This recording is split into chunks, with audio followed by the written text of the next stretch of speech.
Hey there. So I'm working on day one with the girls on two different things. Eventually I'll marry up what we're doing, but day one for Sochi is more about leash and getting her acclimated and comfortable and happy with the prong collar, because I do believe it's going to change your life, all your lives, and I really urge you to use it. I'm going to send one home with her. But for Annie, who is actually much better on leash, I'm going to spend a little less time focusing in that department and a little more time focusing on getting her started with calming exercises and a command that you can use, and I hope that you'll practice several times a day, getting her used to what we call the place command. So both girls are going to learn this, but we're starting with the most anxious of the girls. The idea behind a place command is that a dog has a designated area with boundaries. So that could be a dog bed, a towel, a blanket, it doesn't matter, as long as it has perceptible boundaries. Now you're going to see me using something that's called a Corunda bed. Trainers use it all the time, and they frequently will refer to it as a place board because it's a preferred way to train and use the place command. The Corunda bed is elevated a few inches from the ground. It's lovely to use as a regular bed, indoors or outdoors. It dries quickly. It's a fantastic tool. I'll send you a link for one. The reason that the Corunda bed, with its slight elevation, is helpful is because it helps to differentiate the area that the dog is supposed to stay on versus the rest of the floor or the ground. So here's the idea. Let's say that my hand is the dog bed. The dog has to go, when told place, to this area. They can do whatever they want to on this area, as long as all four paws are on. So when Annie goes to place, she can lay down, sit, stand, she can chew on something, she can play with a toy, she can be greeted by people. The only rule is that she has to stay on that place within those boundaries. Now, the purpose of the place command is multifold. Number one, you are better able to control your dog's movement. When they have a really solid place command, you are able to send them to that place and they stay there, so you got them taken care of.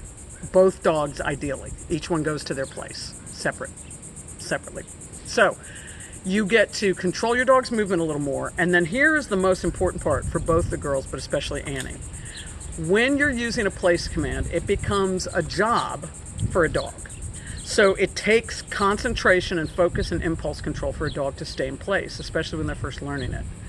That job helps the dog use their brain, which helps the brain calm. Major goal, especially for Annie. Thirdly, when you are telling a dog to go to place, in a situation that has confusion or excitement, like people coming in, you're giving a dog clarity. Another major factor in helping a dog calm down and be able to hear you. So you've got control over dog's movement, you're giving them a job which helps calm them, and three, you're giving them absolute clarity about what's expected of them in a given situation. All of these things should make your life so much easier. Now here's the trick. I'm going to start showing you and start training the girls to build a foundation for them, but a successful place command requires multiple practice every day.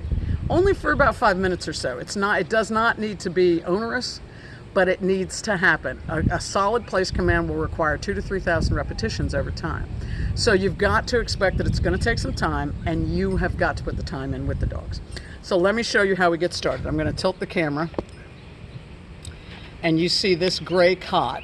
That is the Corunda type bed that I was referring to. I'm going to zoom in on it. So I will not be in the camera. Now you're just going to see little Annie. Hey, Annie. Annie.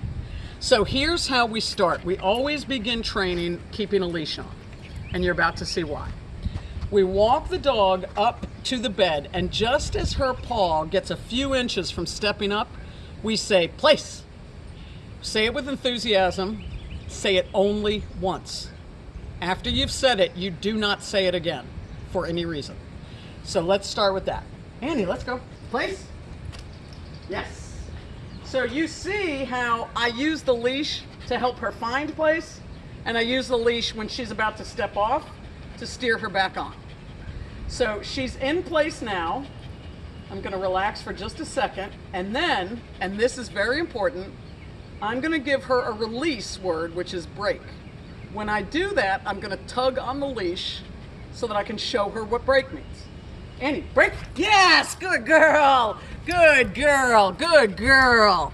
So at that point, when the sequence is over, we give her a reward or we celebrate. You can give her a treat if you want to, but we celebrate. We do not celebrate when she hops on the place because we're trying to promote calm. But when she finishes the sequence after she breaks, we celebrate. So let's do this again. Annie, place. Yes, good girl. Now the fact that she sits, that's her prerogative. I don't care if she does that. She can be standing. So I leave her there for a few seconds and then once again, break. Yes, good girl, good girl. Good baby. So as time goes by, Annie, place. Yes, good girl. As time goes by, I increase the amount of time that she stays on the bed, and I start adding different forms of mild excitement, like me walking around her.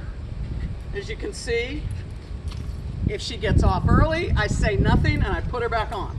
So I don't scold her and I don't say the command again. I just put her back on and then break. Good girl, good girl, good girl. Let's do it again. Annie, place. Yes, good girl.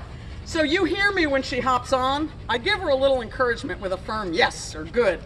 She hops off early, I steer her back on. This is why the leash is so important. So every time she hops off early, it's a learning opportunity. If I think she's gonna hop off, I can steer her back on. I can block her from doing that. That's also fine. So what was happening here is we are showing her that when we say place, it means go to the bed and stay there. And she is learning that she stays there until she hears break. Good girl, good girl. And we show her that break means she's free to go. The break command is just as important as the place command. Those two things are equal. We need for her to understand place means you go here, break means you come off, and when she understands those two equally, that helps her understand, oh, okay, I stay in the bed, on the bed, until I'm told break. Okay? So these are the repetitions you're gonna do, just like this. Andy, let's go. Place, right before she hops up. Yes, give her a little affirmation. And then just let that leash flop around, little temptation. And in the course of the week, as I'm training her, she hops off early, I steer her back up. Yes. Again, when she gets off prematurely, no words, just steer her back up.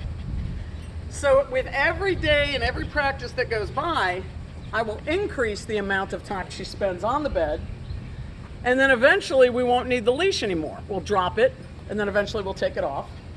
But at some point in the next day or two, I will, see she's about to get off, I'm gonna block her. I'm gonna block her. Yes. So as eventually we'll roll treats or toys in front of her and we'll start building the strength of this command for her. So she'll have things she really wants to get to, but she has to stay on place. That helps with her impulse control. So the goal here is that someday somebody comes to the door and you send both the girls to place and they stay there until you release them. Okay, break. Good girl, good girl. All right, over and out.